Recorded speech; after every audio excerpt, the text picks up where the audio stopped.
La chronique économique. Une présentation des services financiers Raymond Sanson, 118 Avenue de la Gare, Montmagny, 418-248-3583. Et bien voilà, les retours après quelques jours de chaud soleil. Bonjour Raymond. Bonjour oui. Michel. Oui, ça va bien? Oui. Ah, content de te retrouver. Ben moi aussi. T'as pas de l'air certain. Moi aussi. C'est toujours difficile de reprendre le collier après quelques jours de vacances. C'est toujours Surtout quand tu décroches complètement. Oui. Bon, tu étais dans un beau coin de pays? Moi, Cuba, un coin de pays. Oui. C'est un coin de pays. Bon, OK. Raymond, on parle de régime des rentes du Québec, la RRQ. Bon, il y a des transformations qui s'en viennent, des changements. Ben, en tout cas, il y a eu des gens qui ont été entendus en commission parlementaire et on parle de bonification, non pas nécessairement des prestations, mais des cotisations que les employeurs devraient mettre de l'avant. Parce que là, on a eu 7 années d'augmentation. 7 années consécutives d'augmentation, puis c'est pas suffisant, il faudra augmenter encore. Et pour de bonnes raisons, parce que nos gouvernements se rendent compte qu'il y a plus de 50 de la population qui cotise à aucun régime privé. Oui, mais avec la nouvelle loi qui est passée le 31 décembre, là, comment tu appelles ça? Le RVER. Le RVER. Alors, on en a tellement parlé. Toutes les entreprises de 20 employés et plus devaient avoir en place un régime permettant un prélèvement sur la paie, parce que c'est ça que veut dire. Oui, mais là, ce que tu viens de dire, est-ce que ça devient pas de moins en moins vrai que les gens... Parce qu'il y a toutes sortes de formules qu'on est en train d'instaurer pour que les gens cotisent à différents fonds de retraite. Mais on oublie une chose, hein, c'est volontaire. Régime volontaire d'épargne retraite, RVER. Et puis, dans les dernières statistiques sur les régimes qui étaient installés, on a malheureusement les quelques statistiques qui sont disponibles à l'heure actuelle, le taux de participation serait inférieur à 50 Ah oui. Oui. Et 50 ça, c'est surprenant. Un peu surpris, oui. Mais moi, ça ne me surprend pas. Pourquoi? Pour la raison suivante. D'abord, la plupart de ces employés-là sont des employés de petites PME. Ça ne veut pas dire que nos PME paient mal leurs employés. Il y a peut-être des revenus insuffisants pour les employés pour cotiser à un régime. Mais la seule façon que moi je vois, c'est que le gouvernement, en haussant la cotisation de la Régie des rentes, fera augmenter automatiquement la caisse et puis permettrait d'être plus généreuse envers les gens. Comme on évoquait justement lors de la commission, qu'on puisse annuler, là c'est plus grave un peu, là, mais annuler la possibilité pour les gens qui atteignent 60 ans d'aller chercher une rente avant 60 ans, comme il est permis à l'heure actuelle. Ça serait un gros impact parce que là, on est, excusez l'expression, on est plusieurs qui allons nous présenter à la porte pour ces prestations-là. Les gens qui vont avoir 60 ans bientôt. Alors, si jamais ça devait passer, c'est clair qu'on va avoir des difficultés à justifier ça. L'autre point, puis c'est ça qui est surprenant aussi, parce que quand on dit une augmentation des cotisations de la Régie des rentes, on oublie, c'est l'employeur qui en met autant que l'employé. Mais surprenant, 60 des employés sont contre.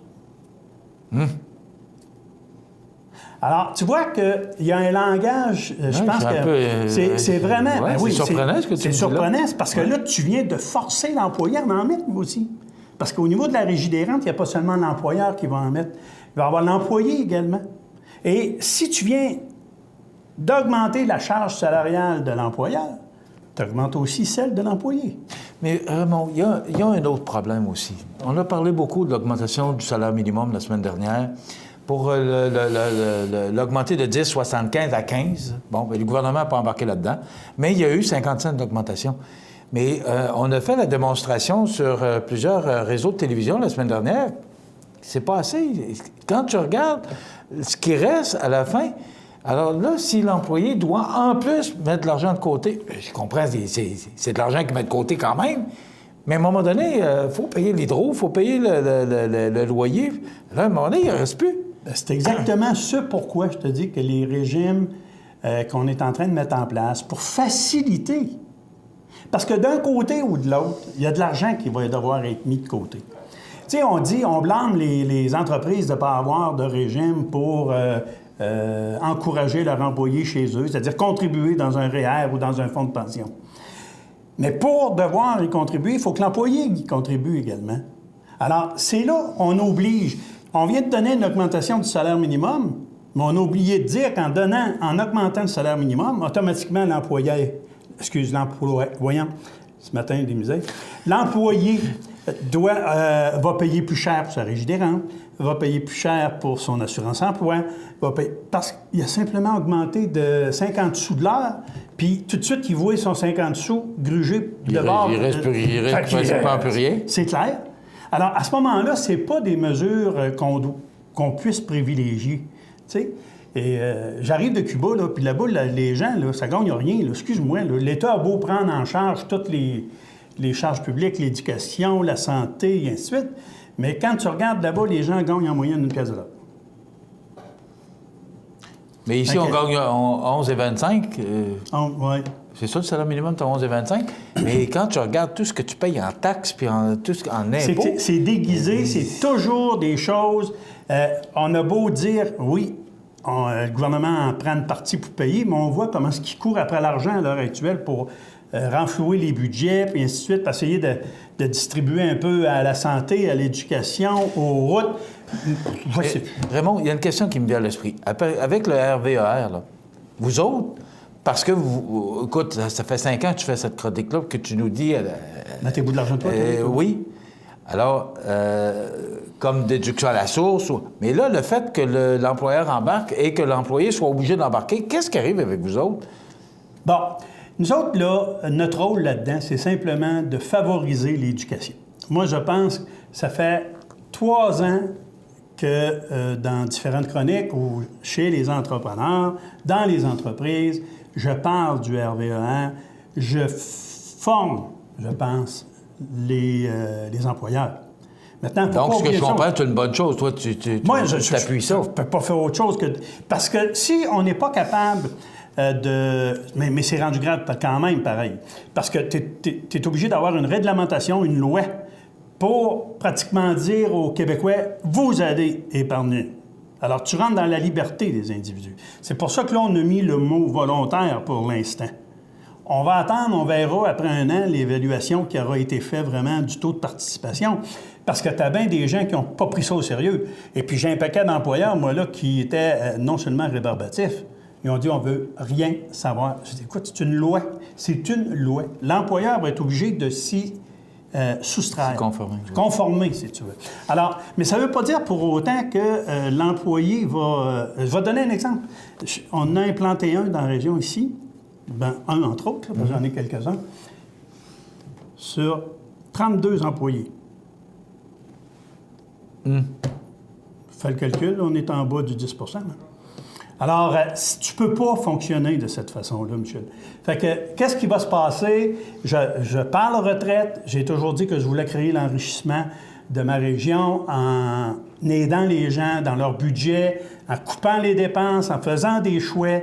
Mais quand tu n'as pas d'argent, tu peux même plus faire de choix. Tu sais, tu l'as dit tantôt, on va régler d'abord les dépenses de base, les dépenses de survie, puis de toute façon, on verra pour l'épargne. Mais malgré tout ça, il y a des choix qui peuvent être faits. Tu sais, c'est pas normal. Cet hiver, oui, beaucoup de gens vont aller dans le sud. Mm-hmm.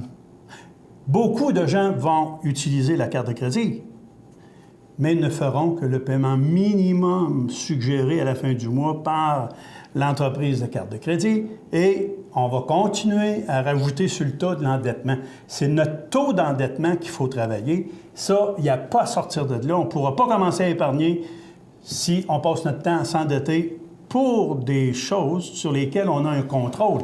J'ai le choix. Et ça, quand les gens viennent me dire « j'ai pas le choix », non, excuse-moi, on a toujours le choix. Tu crées une dépense où tu te mets une dépense volontaire plutôt qu'une épargne volontaire.